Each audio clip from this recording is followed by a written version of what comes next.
Welcome to the Art of Marketing Operations, a Taylor podcast. Here you can grow your knowledge about marketing operations, listen to ideas and strategies to help you scale, grow, and optimize your efficiency, drive your speed to market, and enrich your work life. Let's get to it. Welcome to the Art of Marketing Operations, a Taylor podcast. I'm Glenn Bottomley, and today my guest is Eric Townley, Chief Marketing Officer at Flamingo Theory Marketing, a full-service digital marketing agency built from the ground up in Madison, Wisconsin, now supporting SMB clients all across the United States. Thanks for joining us today, Eric. Hey, thanks for having me on, Glenn. I'm excited to be here. Well, listen, you, I know, are very passionate about the power of strategy. So can you walk us through at a high level, what does that mean to you and why is it so important in marketing operations? Yeah, absolutely. So strategy, first and foremost, strategy is the cornerstone of everything you're going to do moving forward, from marketing to business decisions to pretty much anything you touch after the strategy phase is going to circle back to it at some point. So it's tempting, I think, for a lot of folks to skip past the strategy phase or to gloss over it and jump right into the fun stuff of marketing. Let's shoot some TV spots. Let's make some digital ads and start posting on social media. Cause that can be kind of the more sexy stuff to do once you get into it. But some of the things that I've kind of had the ability to learn throughout my career and seen when you don't have a good strategy, how hard it is to keep everything on track and aligned and moving forward. So just to sort of like outline what a good strategy is at a high level, like what kind of pieces and parts it should encompass. A strategy, consists of three things. One, understanding who your customer is. So, knowing them inside and out, knowing the type of language they speak, knowing what makes them tick, like what kind of brands do they support and why, more importantly, why.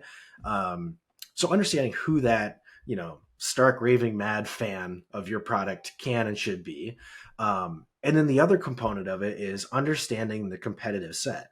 And this is one we see a lot of small business owners specifically skip over, is doing even if it's not a full in-depth competitive analysis like we do for folks, just going on and spending a little bit of time on all of your competition's websites, get a good feel for how they present themselves to their markets. What's a couple of strengths and weaknesses they might have? And steal a few ideas of things they're doing well from a tactical standpoint while you're on their website. But the ideal situation is go through, immerse yourself, and then figure out are they doing any other marketing? If so, what channels are they marketing through? Find the ads that they're using, and try and reverse engineer what you think their strategy was. So we'll look at, let's say we look at the top 5 competitors of a company. We'll then reverse engineer what we think their strategy was that led to all of these ads that were created and produced in the market. Yeah, what led to that execution. 100%. Yeah. And, right. Honestly, sometimes it's pretty obvious that there was no strategy, which is fine. But I think whether they intentionally do it or not, they stand for something in the market. And so understanding where each of these competitors kind of plant their flag in the ground and what they stand for in the market, well, that allows us to sort of figure out, okay, now we can start to see where there's opportunity in the market. So, these 4 companies are all about being the cheapest company out there, and this company is about being the fastest. Well, nobody's saying they're the best. So why don't we take a look at, making sure all of our marketing materials talks nothing about quality, or talks everything about quality and doesn't touch on price or speed or anything like that. So once you can kind of see where everyone else lands, then you can figure out where's this open space that no one's talking about, and is there a way to own that space that's true to you as a company? And I think that sometimes is the most challenging part, is finding that open space in the market and the positioning map, and then deciding what can we really truly own in that area.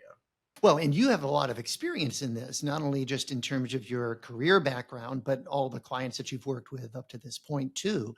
So what's been sort of when you do this, reverse engineering, and you sort of piece back to, gosh, okay, it appears these competitors had this strategy.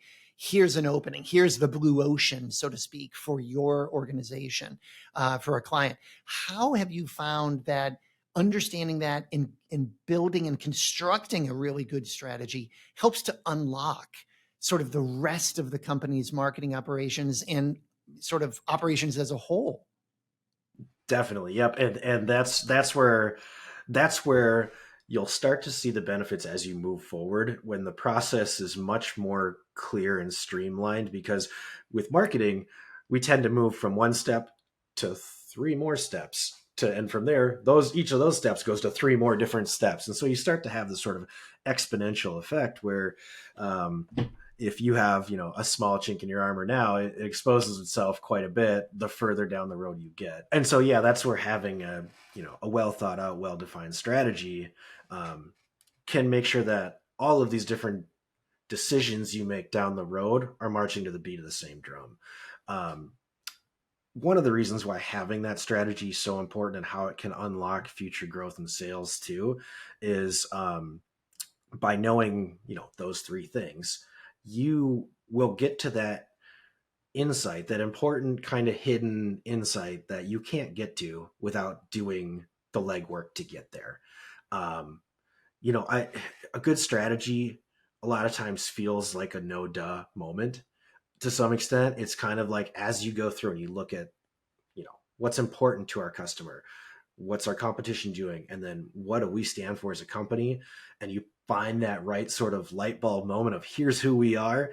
It just feels like something you're like, yeah, I know this. I can't believe we didn't either how did we not define this earlier, or how did we not think of this earlier?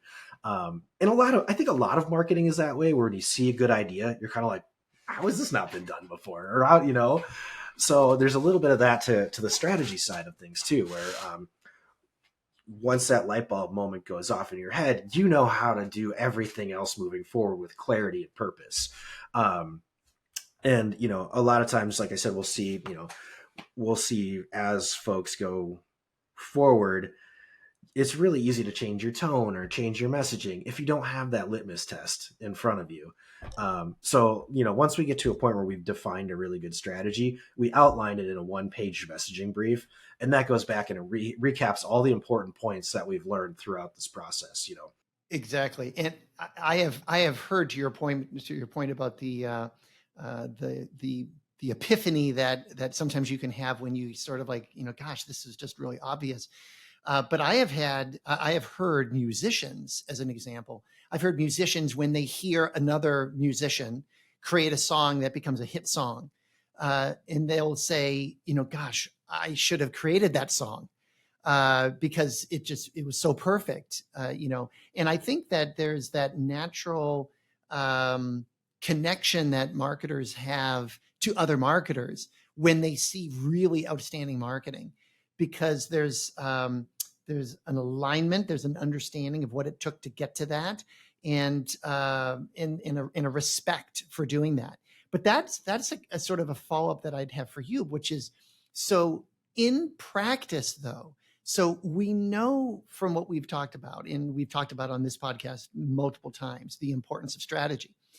But my question to you then is, how can a marketing operations team, let's say you're consulting with a brand new marketing operations leader, and they have a team, very large, SMB client, but they're trying to understand, how do I make strategy and keep strategy at the forefront of everything that they do? So what recommendations would you have to them about how that leader should position the strategy of their organization and let it be that sort of core umbrella over their activities? How should they do it? That's a really good question too, because having a good strategy doesn't mean anything if you don't continuously use it and refer to it throughout the process. So a couple common pitfalls we see are working in a silo without your team to develop the strategy. So communicating early and often with the rest of your team about the directions you're exploring and what you think the strategy, where it might be going, because it'll give some, one, it'll give you that opportunity to bounce it off of people who are going to be stakeholders down the road. And you're going to have to convince eventually why your strategy is so important and why they should sort of give up maybe potentially other ideas or tactics or things that, are shiny objects, and have to give those up in pursuit of being bought into a good strategy.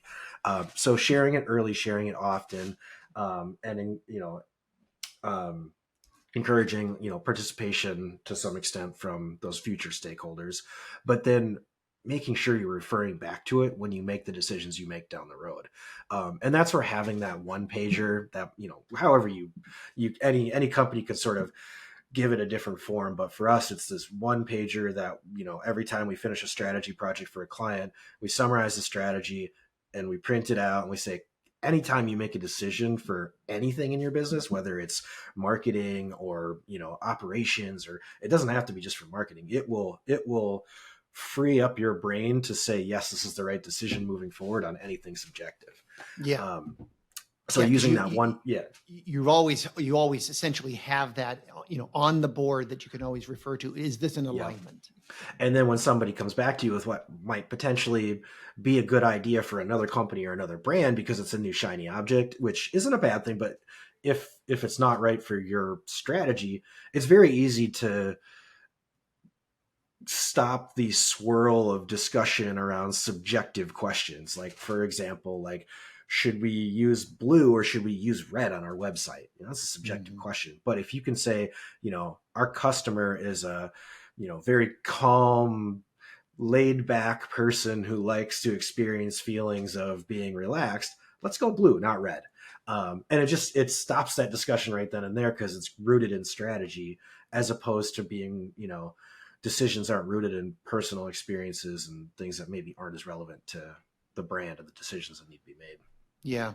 So can you share an experience either in your career or at Flamingo Theory where strategy worked really, really well and sort of shows the value of this idea? Yeah, absolutely. I'll share a couple real quick, because I think it's interesting to see at both different levels of business, because I've worked for all the way up through, working for Apple, literally the largest company in the world, to working for, small businesses who are just starting up with, one person doing everything. So seeing that span of, what it takes to be successful at the various levels helps us adjust as well to knowing our audience of our clients and making sure that we're speaking the right language to our customers. So starting with some strategy kind of on the bigger level, one of my first roles out of college was I moved out to Boston to go work for Arnold Worldwide, one of the top 10 ad agencies in the world at the time. Dream job, as an advertising major, marketing minor, couldn't ask for anything more. And we were agency of record for McDonald's on the East Coast. So we did all the advertising and marketing up and down the East Coast for McDonald's. As I got out there, one of the things that I was learning about our challenge was that McDonald's was doing great in the lunch market and the dinner market. They had 70+% of market share when it came to the QSR, quick service restaurant industry. So they were killing it. There really wasn't a lot of room for growth. But in the breakfast market, they were getting beat up. They had very little share of market when it came to people on their way to work looking to grab a breakfast sandwich. And the initial thinking was, well, we got to have better food or price it better, kind of the obvious first steps. But as we started to research our customer, one of the things that popped up as a unique insight was that, and this was more specific to an East Coast customer too, is that they didn't really care about the food. The food could have been anything. What they would seems weird when you're like, how do we sell more food? And no one cares about the food. What the issue was is people would go in and choose their breakfast spot based on the coffee. And they would go in for the coffee, buy their coffee, and whatever else was there as an option for food. Cool. We'll just have that. Great. That's the secondary choice. And, if you've ever spent any time on the East Coast, you'll see that there's a Dunkin' Donuts on every corner. There's just a fierce loyalty to Dunkin' Donuts at the time. And so that was kind of our aha moment that, the loyalty to Dunkin' Donuts comes from the fanatic behavior of loving the coffee. So if we were going to go toe to toe with Dunkin's in the breakfast food market, we needed to go toe to toe them with coffee first. So we developed a custom line of coffee that we tried to formulate to taste somewhat similar to Dunkin' Donuts, and kind of entice that customer. But then also came out with other premium coffee beverages, and this was actually the start of McCafe. So it was the first time McDonald's had started doing things like iced coffee and mochachinos and kind of all those other drinks that come along with it. Lo and behold, we improved the coffee, we marketed about the coffee, and the food sales went up. Oh, so that's fascinating. Yeah. So that's a good example of how, without doing that legwork and understanding the customer, you would have never gotten to that insight, which unlocked the growth. And you could have floundered a million different ways trying to improve your food sales by marketing your food, and it would have never worked. So. And to your point, if you would have only been talking about, look at this new breakfast burrito, look at this new whatever your advertising strategy was, that probably would not have been effective, or it would have been less effective than the strategy that you took. Which is that's a really great example. Now you mentioned there were two. You had maybe a second. So to give you something on kind of like a smaller scale, because a lot of times people are like, well, it's McDonald's, they've got resources and abilities. Like we don't have that as a small business. So how could we ever get to the point of unlocking that aha moment? One of our oldest customers and one of our clients at Flamingo Theory Marketing was a new gymnastics gym. So they were called Lake City Twisters, and they were a gymnastics gym in the Madison area. And the woman who started Lake City Twisters she had been a college gymnast, went to Oklahoma State, D1, incredible gymnast, had been doing it her whole entire life, and just a really good coach as far as gymnastics went too. So eventually she got around to opening her own gymnastics gym, which is a natural next step. As she opened, they engaged us to help them with their digital marketing. And as we started having conversations with them, they were sort of floundering before they brought us on. And one of the questions was, where do we compete? Because we're new. We're new to the market, so we need to like make a splash. And the obvious place for them to go, I think, to have a competitive edge was price. So, started the company, we're going to price ourselves less than everyone else on the market, and that'll bring customers in, which kind of works, but at the same time, it's a race to the bottom too. So competing on price, unless you're prepared to go all in and you're Walmart and you have a high volume, it's a rough, it's a tough strategy to pursue. So we did our typical process of looking at their customer and realized their typical customer was, their gymnasts were more of the like 8 years old to 15-year-old range. They weren't the like 4-year-old to 7-year-old where it's just, it's a mom bringing their kid in to just be entertained and sort of babysit for a couple hours. Like the gymnasts were there for a specific reason. They wanted to get better at what they were doing.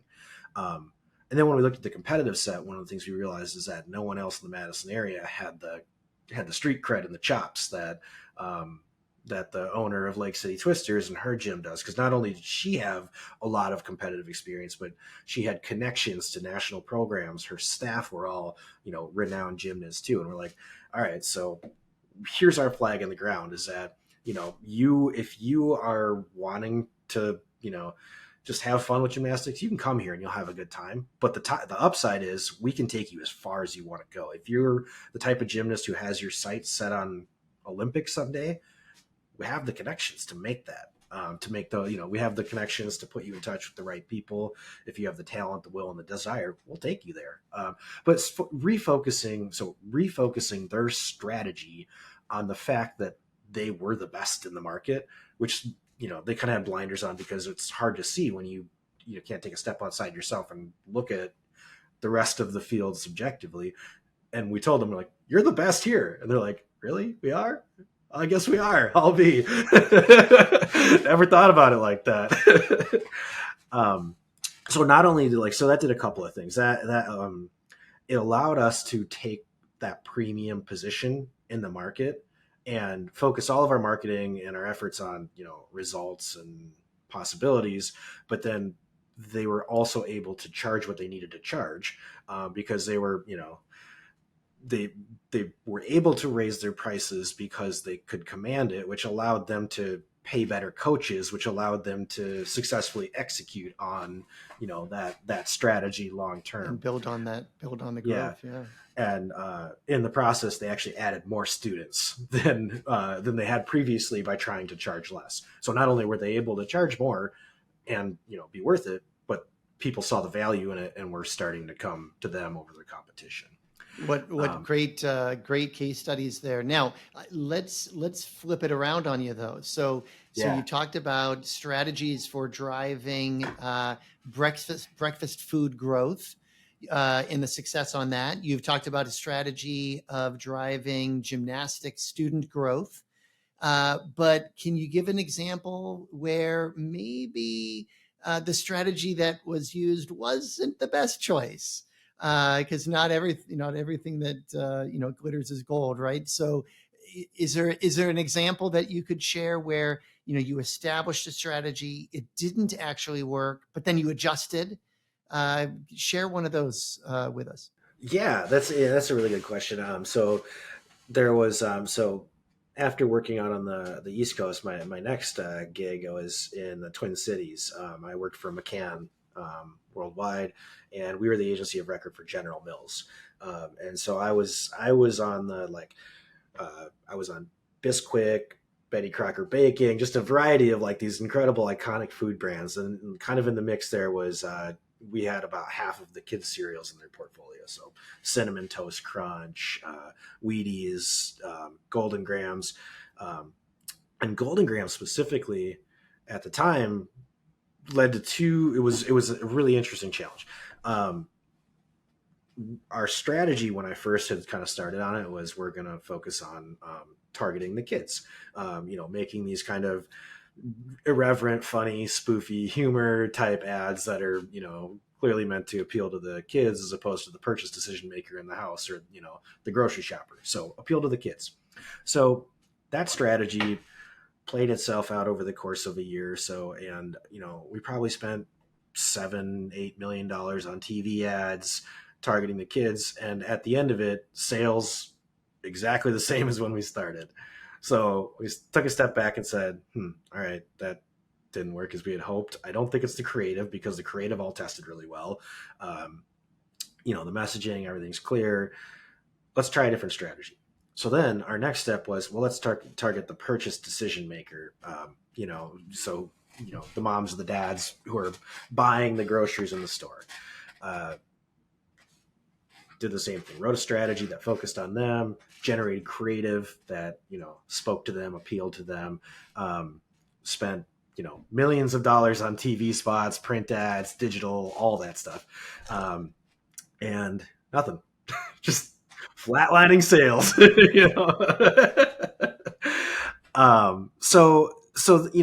I think, so then we kind of took another step back and said, and again, let's evaluate the creative and make sure it's not the creative first, because if it's a good strategy, but the creative is bad or just not speaking to the audience, let's fix that problem. But that wasn't the problem either. The issue was the strategy didn't match the product. So the flavor profile of Golden Grams was not so sweet and sugary and marshmallowy that kids would get excited about it, but it wasn't healthy enough that moms would feel like, I'm all right buying Golden Grams. So the product itself didn't appeal to either of the targets. And we couldn't change the product. Interesting. Not sweet enough for the kids, but not healthy enough for the parent. Exactly. Yeah. So it kind of from everything, it sort of just occupied this middle ground and wasn't compelling one way or another. Mm-hmm. And so, I think the conclusion at the time from Golden Grams is from General Mills is we might need to just eliminate this from the product portfolio. It's just not, it doesn't have a place in our portfolio. And me, as someone who grew up on Golden Grams, hearing about the possibility of Golden Grams there was getting discontinued. Yeah, no. I took that personally. I was like, there's my generation around the world, I owe it to their kids to save Golden Grams from disappearing. Eric's life mission. Yeah, exactly. So we had also had some other research at the time too that showed another interesting target was college kids. Now, this was kind of interesting because college kids would basically take a salad bowl and fill it to the brim with like a half a box of Golden Grams. Serving sizes meant nothing to them, but because of that flavor profile, it wasn't too sweet and it wasn't too healthy. They'd sit down on a couch before class and house a half a box of Golden Grams, and then next time they hit the grocery store, buy 6 more boxes of it. So it was sort of interesting to like come back to our client and say, what about this idea, when they were kind of on the brink of it. And then the other thing that was really so knowing that we had to sort of try that as our strategy, but then two, it was a little bit of an epiphany to the power of digital for me at the time too, because part of what we were looking at was how do we reach this target market. And at the time, it was when Facebook was a couple years old, and digital marketing was a thing, but it was very it was just in its very early stages. I think Twitter had like just come out, so we came back to them with an idea of we know we just spent millions of dollars on TV ads and things like that, but to be honest, this generation is just not watching as much TV. They're certainly we're not going to get them through print ads or billboards. So give us 80 grand as a production budget, and we'll just do something that is 100% digitally supported, no ad spend, just social media driven. And so we came up with the Golden Grams Golden Grant campaign, which was essentially, it's a really interesting one where we asked college students to basically submit their craziest job search stories to us, and we would pick the best ones and turn them into animated shorts and have them voiced over by celebrities. And so we took the best tweets, I think it was 120 character tweets at the time, and turned them into 2 to 3 minute long animated sketches that were just completely ridiculous. So ridiculous. And did it work? 100%. Yeah. Sales just took off. It was unbelievable. Golden Grams everywhere. Yeah, pretty much.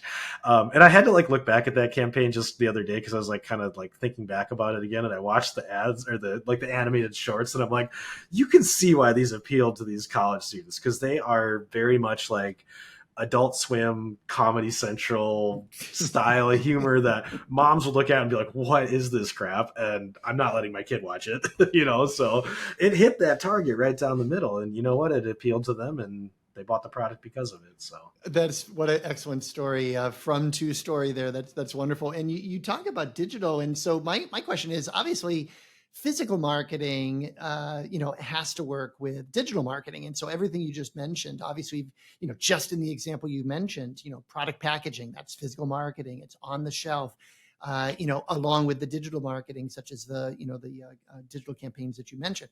So having that physical and digital marketing strategies and execution working together is obviously crucial. So how have you seen that connection between physical and marketing? And obviously you just gave a great example, but are there other ways that how you approach both physical and digital together to create an integrated strategy for a brand? Yeah, definitely. In today's age, it's so much easier to start a small business, and small businesses take so many different forms. Some are just pure e-commerce plays, and others are brick and mortar style businesses. And one thing that is drastically like clear right from the beginning is that if you have a brick and mortar building, our digital marketing is way easier because you have this physical brand presence where people either drive past your store or they see, a receipt sitting around their house from something or a product they've bought. And there's just this constant like reminder that you exist. And one of the things that, marketers are always striving to measure and optimize is, impressions of ads, the number of times your ad is served to a potential target audience.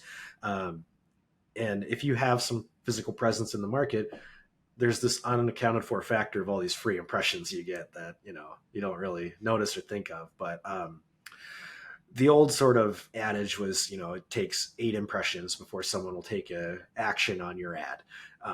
But I think with, how much content there is in the marketplace today and how many different platforms and channels, like I bet that number's got to be closer to like 200 by now. And, so 200 reminders of your company before they ever really start to consider, maybe I'll make an interaction with them.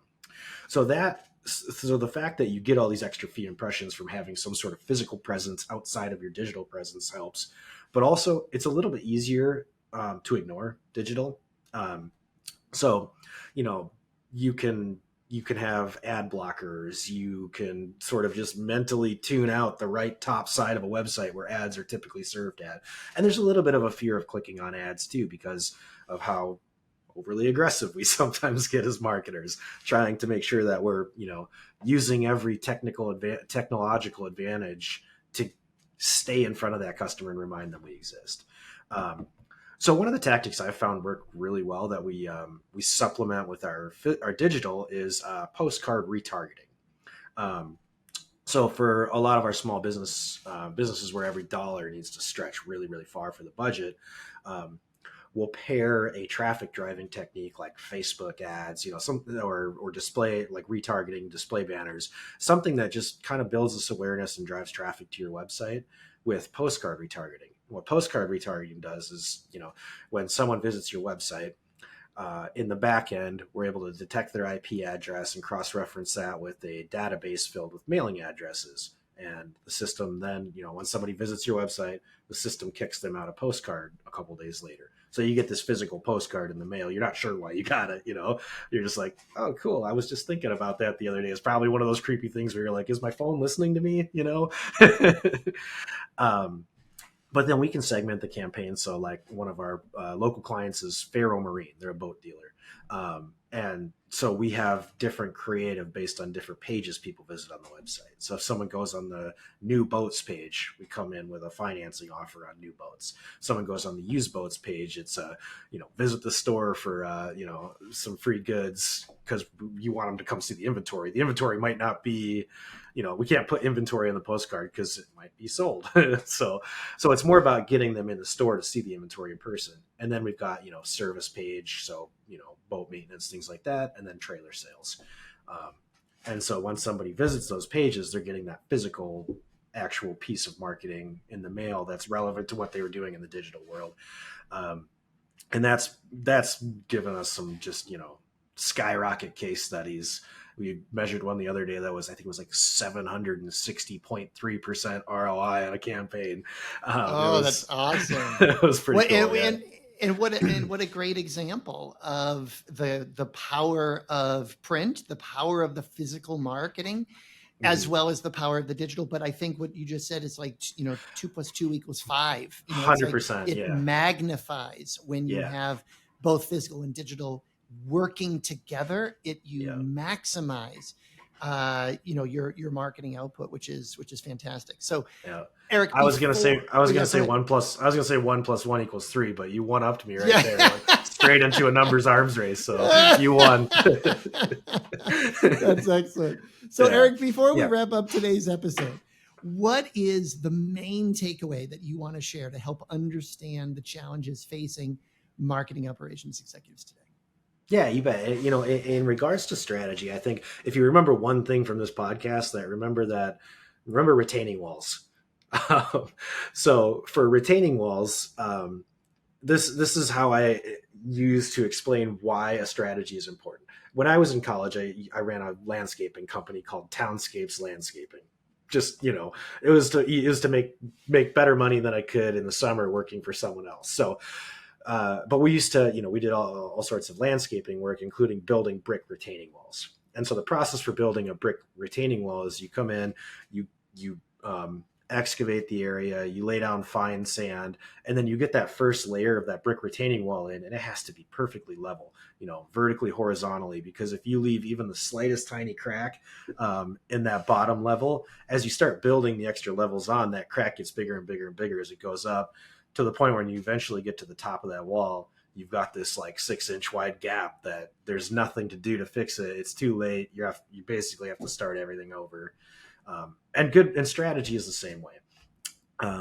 If you skip that preparatory stage and you don't have a really well-built foundation for your retaining wall of marketing, it will show itself in other forms later of, people arguing over subjective decisions, of sales not converting the way, customers not converting the way you want them to, disjointed messaging out in the real world. The further you go from that point of not having that set strategy, the harder it gets. So retaining walls, get that retaining wall bottom layer rock solid, nice. and life will be good. So. Nice. Brilliant insights there. Well, that wraps up this episode of The Art of Marketing Operations. Thank you so much for joining us today, Eric. Hey, appreciate you having me, Glenn. This was fun. Thanks for having me on. Absolutely. Well, until next time, stay safe and take care. Thank you for listening to The Art of Marketing Operations, brought to you by Taylor. Don't forget to hit subscribe in your favorite podcast player. If you enjoyed this episode, please rate, review, and share. Until next time.